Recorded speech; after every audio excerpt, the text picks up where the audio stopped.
ध्येय टीवी के daily MCQ कार्यक्रम में आप सबका हार्दिक स्वागत है। इस कार्यक्रम में आईएएस, पीसीएस और अन्य परीक्षाओं के बहुविकल्पीय प्रश्नों, उनके उत्तर और उनकी व्याख्या पर चर्चा की जाती है। तो आइए बात करते हैं आज के पहले सवाल की। हाल ही में किस दक्षिण भारतीय राज्य ने अपना पहला कृषि बजट पेश किया है? ऑप्शंस पर निगाह डालते हैं। ए केरल, बी आंध्र प्रदेश, सी तमिलनाडु या फिर डी कर्नाटक। इसका उत्तर है सी यानी तमिलनाडु। व्याख्या की बात कर लेते हैं। तमिलनाडु के कृषि और किसान कल्याण मंत्री MRK पनीरसेल्वम ने मुख्यमंत्री MK स्टालिन की घोषणा के अनुसार हाल ही में कृषि के लिए राज्य का पहला बजट पेश किया है। बजट पेश करते हुए उन्होंने कहा कि यह केंद्र सरकार के 3 कृषि कानूनों के खिलाफ दिल्ली में प्रदर्शन कर रहे किसानों को समर्पित है। DMK सरकार ने घोषणा की थी कि सरकार पहले कृषि के लिए एक अलग बजट पेश करेगी। यह पहली बार है जब कृषि क्षेत्र के लिए राज्य में अलग बजट पेश किया गया है। इस बजट में कृषि स्नातकों को उद्यमी बनाने के लिए प्रेरित करने, किसानों को बाजरा, दाल, तिलहन पैदा करने के लिए प्रोत्साहित करने, परती भूमि को खेती योग्य भूमि में बदलने और जैविक खेती को बढ़ावा देने पर ध्यान दिया गया है। अब बात करते हैं दूसरे सवाल की। निम्नलिखित कथनों पर विचार करें। पहला, हाल ही में भारत की तरफ से अंतर्राष्ट्रीय महत्व की आर्द्र भूमियों की रामसर सूची में संख्या 46 हो गई है। दूसरा ऑप्शन, रामसर अभिसमय 1971 में ईरान में अंगीकृत किया गया था। उपरोक्त में से कौन से कथन सत्य हैं? ए केवल 1, बी केवल 2, सी 1 और 2 दोनों या फिर डी न तो 1 न ही 2। इसका उत्तर है सी। व्याख्या की बात करते हैं। हरियाणा के गुड़गांव स्थित सुल्तानपुर नेशनल पार्क और झज्जर स्थित भिंडावास पक्षी विहार को हाल ही में अंतर्राष्ट्रीय महत्व की आर्द्रभूमि घोषित किया गया है। 3 जून 2009 को भारत सरकार द्वारा एक पक्षी अभयारण्य के रूप में भिंडावास को स्थापित किया गया था। जवाहरलाल नेहरू नहर के अतिरिक्त पानी को स्टोर करने के लिए इसका निर्माण किया गया था और ये 1074 एकड़ के क्षेत्र में फैला हुआ है। और अब सुल्तानपुर नेशनल पार्क और भिंडावास पक्षी अभयारण्य को रामसर की सूची में शामिल किया गया है। अब बात करते हैं तीसरे सवाल की। मेकेदातु बांध विवाद जो अभी सुर्खियों में है, किन 2 राज्यों के मध्य विवाद का कारण बना हुआ है? ए केरल और कर्नाटक, बी कर्नाटक और तमिलनाडु, सी केरल और तमिलनाडु या फिर डी कर्नाटक और महाराष्ट्र। इसका उत्तर है बी। व्याख्या की बात करते हैं। कर्नाटक सरकार द्वारा कावेरी नदी पर स्थापित की जा रही यह परियोजना तमिलनाडु के रामानगरम जिले में मेकेदातु के पास है और इस परियोजना की प्रस्तावित क्षमता 48,000 मिलियन क्यूबिक फीट है। इसका प्राथमिक उद्देश्य बेंगलुरु को पेयजल की आपूर्ति करना और इस क्षेत्र में भूजल पटल का पुनर्भरण करना है। और हाल ही में तमिलनाडु NGT के उस फैसले के खिलाफ सर्वोच्च न्यायालय गया है जिसमें NGT ने इस बांध के खिलाफ प्रक्रियाओं को रोकने का आदेश दिया था। अब बात करते हैं चौथे सवाल की। निम्नलिखित कथनों पर विचार करें। पहला, ओडिशा में टांगी से पश्चिमी बंगाल के दीघा तट तक कोस्टल हाईवे का निर्माण किया जा रहा है। दूसरा, केंद्र सरकार ने 2015 में यह घोषणा की थी मगर पिछले 6 सालों में इसका कार्य आगे नहीं बढ़ पाया था। उपरोक्त में से कौन से कथन सत्य हैं? ए केवल 1, बी केवल 2, सी 1 और 2 दोनों या फिर डी न तो 1 न ही 2। इसका उत्तर है सी। व्याख्या की बात करते हैं। उड़ीसा के विस्तृत समुद्री तट और चिलिका झील होते हुए एक व्यापक कॉरिडोर बनाए जाने की बात की गई है। इसके लिए कोस्टल हाईवे निर्माण किया जाएगा। 2015 से केंद्र सरकार ने यह घोषणा की है मगर पिछले 6 सालों से इस पर कार्य आगे नहीं बढ़ पाया है। पर्यटन के विकास के साथ व्यापक कॉरिडोर बनाए जाने से अन्य इलाके की अर्थव्यवस्था विकसित होगी और लोगों को रोजगार मिलेगा। सर्वप्रथम गोपालपुर से पश्चिम बंगाल के दीघा तक 450 किलोमीटर हाईवे बनाने के लिए राष्ट्रीय राजमार्ग प्राधिकरण ने नक्शा तैयार किया था। प्रस्ताव था कि चिलिका के ऊपर 2 ब्रिज बनाए जाएंगे। इस कोस्टल हाईवे के नक्शे में 3 बार बदलाव किया गया। यह मार्ग खुर्दा जिले के टांगी से शुरू होकर ब्रह्मगिरी, पुरी, कोणार्क, अस्तरंग, नाउंगा, पारादीप, रतनपुर, सातभाया, धामरा, वासुदेवपुर, तालपदा, चांदीपुर, चंदनेश्वर होते हुए दीघा तट को जोड़ेगा। अब बात करते हैं 5वें सवाल की। निम्नलिखित कथनों पर विचार करें। पहला, अंतर्राष्ट्रीय प्रकृति संरक्षण संघ यानी IUCN के अनुसार भारत में तितलियों की 35 प्रजातियां अपने अस्तित्व के लिहाज से गंभीर रूप से संकटग्रस्त हैं यानी क्रिटिकली इंडेंजर्ड हैं।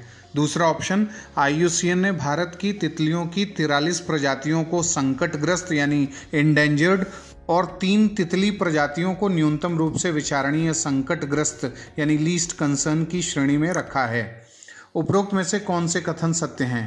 A केवल 1, B केवल 2, C 1 और 2 दोनों, या फिर D न तो 1 न ही 2। इसका उत्तर है C। व्याख्या की बात करते हैं।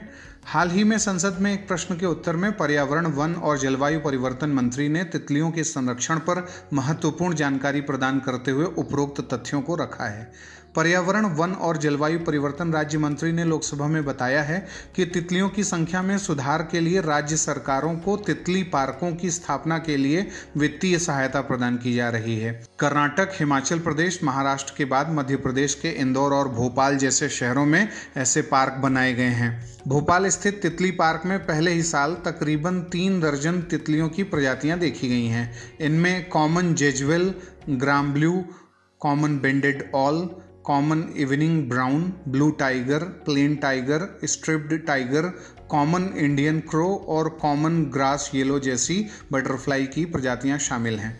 अब बात करते हैं 6वें सवाल की। निम्नलिखित कथनों पर विचार करें।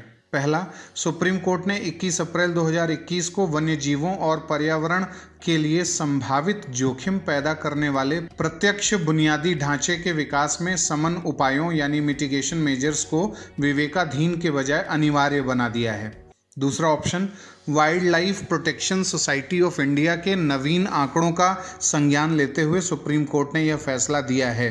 उपरोक्त में से कौन से कथन सत्य हैं? A केवल 1, B केवल 2, C 1 और 2 दोनों, या फिर D न तो 1 न ही 2। इसका उत्तर है C। व्याख्या की बात करते हैं।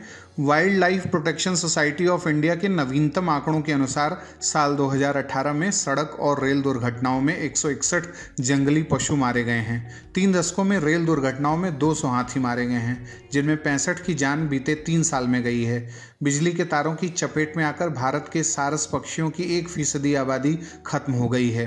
सीहोर जिले में स्थित रातापानी टाइगर रिजर्व स्टेशन पर बीते 5 सालों में रेलों की पेंट्री से फेंकी जूठन के कारण हुई दुर्घटनाओं में 100 से ज़्यादा जंगली पशु मारे गए हैं, जिनमें 5 बाघ और 7 तेंदुए थे। इन्हीं बातों को ध्यान में रखकर सुप्रीम कोर्ट ने उपरोक्त फैसला दिया था।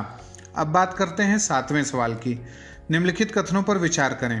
पहला, देश में वर्तमान में 33 सैनिक स्कूल हैं जिनमें अब तक केवल लड़के ही एडमिशन ले सकते थे।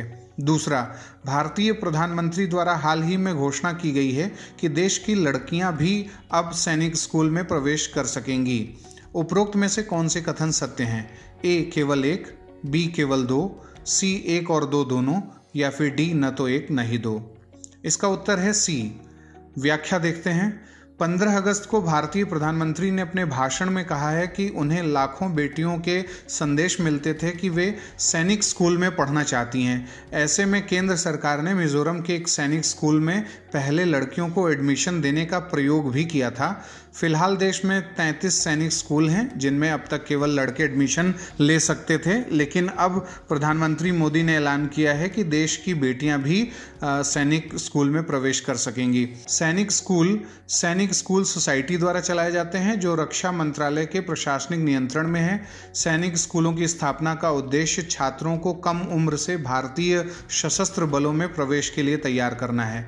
आगामी सत्र से देश की बेटियां भी अब सैन्य शिक्षण प्रशिक्षण में हिस्सा ले सकेंगी। अब बात करते हैं 8वें सवाल की। कुछ राज्य सरकारों द्वारा हाल ही में केंद्र सरकार द्वारा शुरू की गई सुमन योजना को अपने यहाँ शुरू किया गया है। इस योजना का उद्देश्य है A, मातृ और शिशु मृत्यु दर को रोकना, B, दिव्यांगों का कल्याण, C, ट्रांसजेंडर समुदाय का कल्याण, या फिर D, एसिड हमले की पीड़ित को सहायता। इसका उत्तर है A। व्याख्या की बात करते हैं। सुमन योजना उन महिलाओं के लिए है जो गरीबी रेखा से नीचे आती हैं या उनकी आर्थिक स्थिति बहुत ही खराब है। ये योजना वास्तव में केंद्र सरकार की योजना है जिसकी शुरुआत 10 अक्टूबर 2019 को प्रधानमंत्री नरेंद्र मोदी ने की थी, जिसके तहत सरकार गर्भवती महिलाओं और उनके शिशुओं को निःशुल्क स्वास्थ्य सेवा देती है। सुमन योजना के तहत महिलाओं को डिलीवरी के अलावा कई सुविधाएं मिलती हैं, जैसे बच्चे के जन्म से पहले 4 बार चेकअप की सुविधा, 6 बार घर पर नवजात के चेकअप के लिए विजिट, आयरन और फॉलिक एसिड सप्लीमेंट्स, टिटनेस और डिफ्थीरिया के इंजेक्शन, ANC चेकअप आदि शामिल हैं। वहीं अगर कोई महिला डिलीवरी के वक्त स्वास्थ्य केंद्र जा रही हो तो उसे घर से केंद्र तक जाने के लिए फ्री वाहन की सुविधा भी सुमन योजना के तहत दी जाती है। अब बात करते हैं 9वें सवाल की। विश्व हेपेटाइटिस दिवस हर साल किस तिथि को मनाया जाता है? A 26 June, B 28 July, C 27 अगस्त या फिर D 29 सितंबर। इसका उत्तर है B। व्याख्या की बात करते हैं। यह दिवस प्रत्येक वर्ष 28 जुलाई को मनाया जाता है। इस वर्ष विश्व हेपेटाइटिस दिवस का विषय है हेपेटाइटिस इंतजार नहीं कर सकता। WHO ने एक अभियान का आयोजन किया है जिसका उद्देश्य वायरल हेपेटाइटिस के बारे में जागरूकता लाना है। इसमें कहा गया है कि इस दौरान भी कोविड-19 संकट के संक्रमण की गंभीरता के कारण हेपेटाइटिस के खिलाफ कार्रवाई करने के लिए इंतजार नहीं कर सकते।